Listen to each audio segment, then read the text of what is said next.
Hey there, and welcome to the second volume of understanding our ROOK API and the data structure. In this episode, we want to focus on those 6 topics. We're looking at granular data, how ROOK is treating manual data entries, what about auto-detected activity events, continuous steps events that we have as an add-on, how we deal with time zone, and then structured versus unstructured or proprietary data from different data sources. So let's kick things off with the granular data component. What is granular data? Granular data is that detailed information for example, a physical activity where we can paint graphs of like speed, cycling speed, or like a GPS location, second by second almost, so in a very granular level. The level of granularity depends a bit on the data source itself, but like having that detailed data point over a certain period of time of an event allows us then to paint these graphs of heart rate during a workout session, pace, speed, cycling speed, GPS location to draw these kind of heat maps of a run, etc. This is something that is available as an add-on which can be turned on and off. Obviously, granular data is increasing the payload size dramatically because especially if someone would record as a physical activity, a marathon or like a very long activity, then that granular data section can become very, very heavy in terms of payload. To find out what data sources provide granular data and as part of what metrics, you can always just jump into our tech documentation, data sources, for example, the common one here. And then on these different pillars, if you would want to just look for granular, then you can see already, okay, in physical summary, heart rate granular data array, we have a saturation, blood oxygen saturation granular data array. For stress, we can pull granular data, etc. As well as an activity events. So as we mentioned before, as with example, cadence, HR, speed, steps, travel distance, power, position, which would be for that GPS location map, etc. But also you find this data in other health pillars. So for example, heart rate events within the body pillar, as well as breathing rate in for example the sleep summary of Garmin. And this you can do for each of these data sources. So you might find different granular data available for some devices while others might not have granular data available. So Aura, for example, has in physical health HR granular data in the summary as well as in the event data, but not more on that physical health data. So that's the easiest way to see which data source provides granular data and for which biomarkers. So that's, as I said, it's an add-on which can turn on off in order for you to choose if you need granular data. You can turn this on and receive all that information. If you don't need granular data, then you can turn this off, and that makes the payload a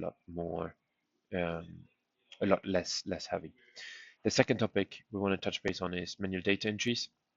Manual data would be a user adding, I just did a run, 30 minutes, that distance, etc., and it was high intensive, low intensive, etc. So it's this data that the user is not detecting directly by using a wearable, but is actually adding that information manually in.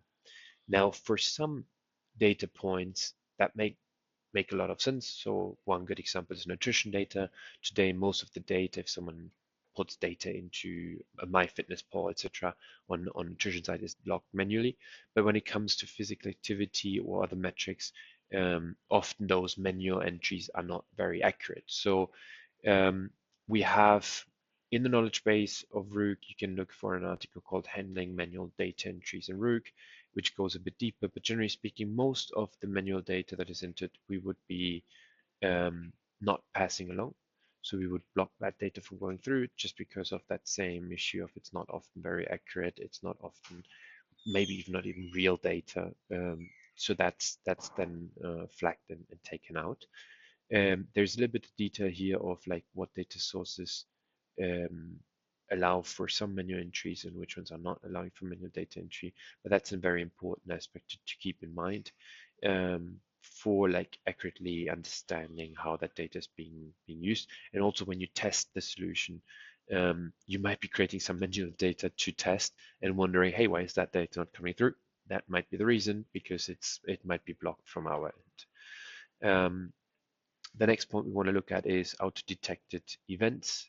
Um, I am right now here in our tech documentation in the part of API reference, physical events activity. And then if we look here to the right side in the JSON structure, we see here auto-detected false. So this can be false and true. Auto-detected information would be that information that if I just get up now, I start a walk, my Aura Ring, for example, would detect that activity after some time. I think they have a threshold there of 10, 15 minutes of that I'm in movement. They would consider this, oh, this is a physical event of walking, and would auto-detect that activity. So we would send you that information and we would flag that information with a true or false if it was auto-detected or not. How would that same data come through, but as a not auto-detected one? It would be if I would go out and I would start on the Aura app, hey, I'm starting to walk now, or like if I put on my Garmin, start activity, start run, start walk, and then after finish, I click on stop run, finish run, save run. So that's the difference a bit between an auto-detected activity versus something that is actively being started from the smartwatch or the app of the user. There's slight differences when it comes to auto-detected information. Often the auto-detected information holds less information by the data source itself. So often the data source just doesn't have as much detail on auto-detected activities as the ones that are actively being started when a user does an activity. So for example, granular data, what we just talked a bit before, is often only available when the activity was actively started and not just an auto-detected activity. So we have a different density of information normally when it comes to auto-detected information, something that's very important to keep in mind as well. Then the next one we want to look at is continuous steps event. This is a little add-on which is very interesting for these types of use cases where we want to have the most up-to-date step count information available from our users, which is great for leaderboards, dashboards, or like these step challenges that we often know in maybe corporate wellness programs, etc. Steps events is something that we have as an add-on again, so it's something that can be turned on and off because it's generating a lot of events in a very frequent manner so that there is the latest accumulated step count being transmitted to you. I am right now here in API reference on this section of steps events. You can also find out more about this when you go to our add-ons and then to steps events in API. The same is existing for the SDK-based solution. So we have also step event tracking in our SDKs for Health Connect, Apple Health, etc. So for iOS, Android, and the frameworks. And how this can look is we can see here in an example. I'm right now in the portal in the logs section where we see different events coming in, and we have here, for example, a physical step event was what's detected by an Apple Health integration. And you can see just for today, like you see many different physical steps events throughout the day. There's every now and then we have a new physical step event throughout my day here. So I click on that, then in that physical step event, this just takes a while to load. We can then see the accumulated kind of step count for that user up to that current date that is and time string that is communicated here, which you have sent up here. And the source in this case is Apple Health. This is, yeah, as I said, very good use cases there, like leaderboards, dashboards that need up-to-date kind of step information for users, and that's available for API and SDK, which can be again turned on and off. Another aspect we want to look at is time zone. When it comes to time zone, there's different ways we go about this. Why is time zone handling important? It is important so that we pull the data and present the data for a user in the right moment. That means you have maybe users across different time zones, and the day for that user is ending at a different point in time from your perspective. So you need to go about time zone to accurately kind of extract all the information for that 24-hour window of a day for each user. Um, you can find more information about this when you're in our tech documentation. You can search for time zone. There's different points in the documentation where we talk about time zones. Um, Generally speaking, we would try to extract the time zone first from the user, from the user's mobile operating system, from the wearable device itself, in order to kind of keep that time zone updated. Otherwise, you can manually provide us with time zone information if you have this available. And the last fallback option that we have is in the portal, you would also configure a time zone for your account. And as I said, that's the last fallback option because it's not obviously always the most accurate. But then we would fall back to that time zone that is configured in the portal. Um, Best case scenario is obviously we'd get the data of like the time zone of each user directly from the user, because you might have users in different time zones, and then again the portal can only you can only select one time zone for your whole account. But as I said, that's the last fallback option to get the time zone, because that is important. Then when do we trigger physical summary, body summary data for like the 24-hour window of the previous day? When do we start sending and trying to trigger sleep summaries? All of this is tied to time zones of the user. And then last but not least, we want to touch base on structured versus unstructured data and proprietary data. Um, you will find this again that this is an add-on. Let me first explain a bit what is the structured data, what is unstructured data.